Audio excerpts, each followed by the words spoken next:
Bon, il y en a un qui ne l'a jamais cru, qui ne le croit toujours pas, qui ne le croira jamais, mais qui l'écoute attentivement à chaque fois, c'est Volodymyr Zelensky. Écoutez sa prévision, on n'avait pas écouté les prévisions du président Zelensky avant le février 2022, celle-ci est inquiétante.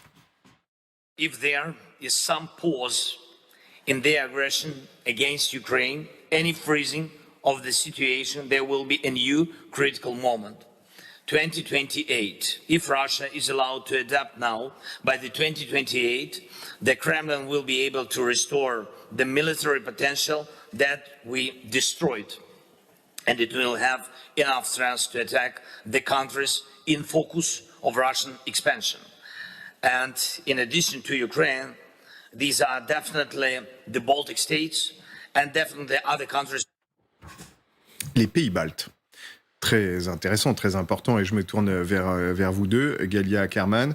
2028, pourquoi 2028 d'abord ? Il explique parce que l'arsenal russe pourrait être reconstitué à ce moment-là si on s'arrête. Il y a évidemment un rebond sur les craintes actuelles autour des États-Unis.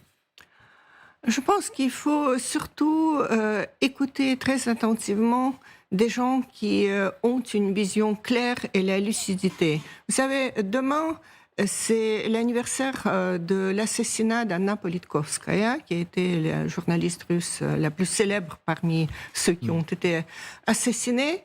Aujourd'hui, on relit ces livres ou ces textes et on voit que déjà en 2001 et jusqu'à son assassinat, elle a vu complètement clair. Elle a vu la transformation de la société russe, elle a vu les élites qui se vendaient en quelque sorte à Poutine, etc. On ne l'a pas écouté quand elle a parlé. Est-ce qu'il faut écouter Zelensky là ? Est-ce que pour vous, il voit juste ? Je pense que tout comme Anna Politkovskaya, Zelensky a une lucidité absolument extraordinaire. Et oui, il faut l'écouter. D'ailleurs, il n'est pas le seul. Je pense que dans les pays baltes et en Pologne, il y a beaucoup de gens qui savent pertinemment que ces pays sont en quelque sorte depuis très longtemps considérés par les Russes comme des ennemis. Par rapport à la Pologne, c'est vraiment historique sur des centaines d'années. Et d'ailleurs, les manuels d'histoire qui ont été réécrits sont pleins de discours polonophobes. Et donc, ils savent pertinemment qu'ils seront aussi sur la sellette. C'est tout simplement, nos sociétés ne prennent toujours pas mesure de ce qui se passe. Poutine le dit maintenant très clairement, c'est pas la guerre contre l'Ukraine, c'est la guerre contre l'Occident. Parce qu'il s'agit bien de ça, Claude Blanche-Maison. Les pays baltes, ça, il faut entrer en guerre. La Pologne, oui. Si c'est vrai, il faut entrer en guerre. Enfin, suite avec Poutine. Voilà. Je ne suis pas tout à fait de cet avis, mais je voudrais dire que sur l'affaire de ce que dit Zelensky sur 2028, il y a eu, je crois, hier ou avant-hier, une fuite dans la presse anglo-saxonne d'un document émanant d'un service du Kremlin qui s'occupe des relations avec les pays du voisinage. Et dans ce document qui date d'avant l'entrée en guerre, avant le 24 février 2022, il est décrit en effet une campagne de subversion des 3 pays baltes. Mais de subversion, pas d'invasion militaire.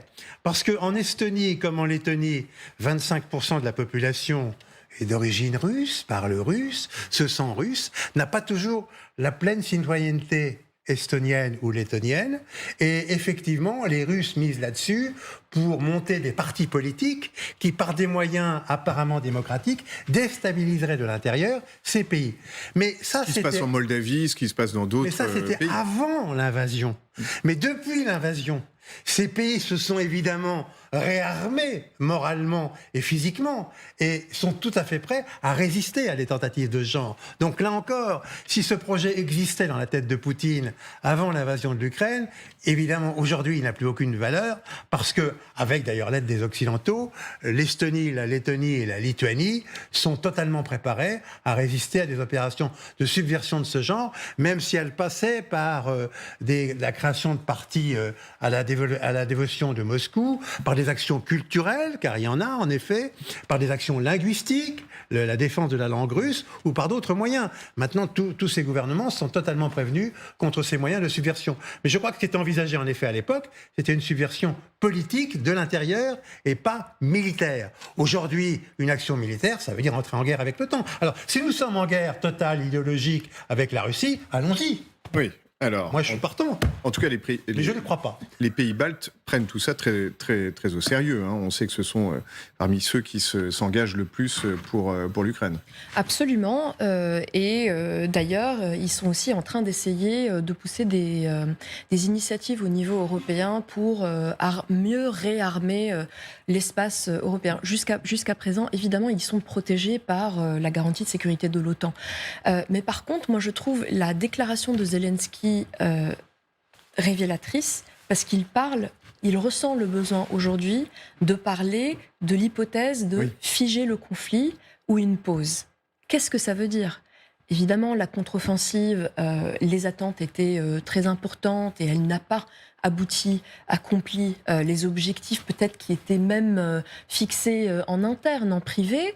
Il voit qu'il y a une crise politique aux États-Unis, qu'il y a une situation assez chaotique, il faut le dire, et que le soutien à l'Ukraine, en fait, est central à la crise politique qui existe aujourd'hui aux États-Unis.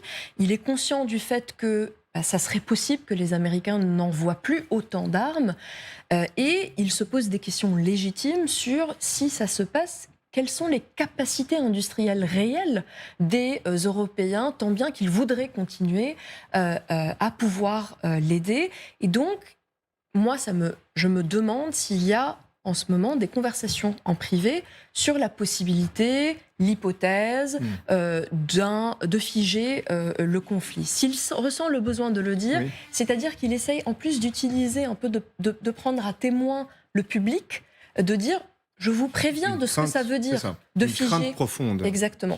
Qu'il aurait. En une minute, Pierre Servan, vous partagez cette analyse. C'est peut-être une forme de partie émergée de l'iceberg. Oui, bon, pour l'instant, Poutine est à la peine, parce qu'il n'arrive pas à monter ses propres offensives en Ukraine. Mais l'objectif balte, c'est un objectif important. Il faut savoir que dans les pays baltes, il y a eu beaucoup d'anciens agents du KGB et anciens de l'armée rouge qui ont pris retraite dans le pays où ils avaient servi, et ils ont trouvé des pays baltes agréables, donc ils se sont installés. Ça posait des tas de problèmes à la fin du siècle précédent, sur les histoires justement de passeports, les États baltes leur demandant d'apprendre la langue, etc. Mais bon, ils sont présents, et on ne peut pas exclure un scénario à la Sudète, c'est-à-dire le fait, peut-être d'agiter des partis, ou de dire, mais on attaque, on menace nos populations, les populations russophones qui commencent à être victimes d'un génocide, et Poutine pourrait être tenté par une dérive de ce style-là. Il faut se rappeler que l'Estonie prenait ça très au sérieux, et si l'Estonie était rentrée dans la proposition française au Mali de la force Takuba, c'est-à-dire des forces spéciales européennes, les Suédois, l'Estonie, la France, l'Espagne, etc., pour aider le Mali, c'était une autre époque, Emmanuel. Eh bien, l'Estonie, la ministre des Affaires de la Défense estonien disait « On fait ça parce que pour aider les Français qui nous aident dans la réassurance du flanc oriental face à la Russie, mais nous le faisons également parce que les Français sont les meilleurs dans les forces spéciales, et demain, si nous sommes attaqués par la Russie, ils attaqueront d'abord par leurs forces spéciales. » Et à l'époque, quand je racontais ça sur les plateaux de télévision, ça paraissait complètement saugrenu qu'un pays balte puisse imaginer comme réaliste un scénario d'invasion. Eh bien, voilà, on n'y est pas encore, heureusement, mais c'est pas complètement fou, malheureusement.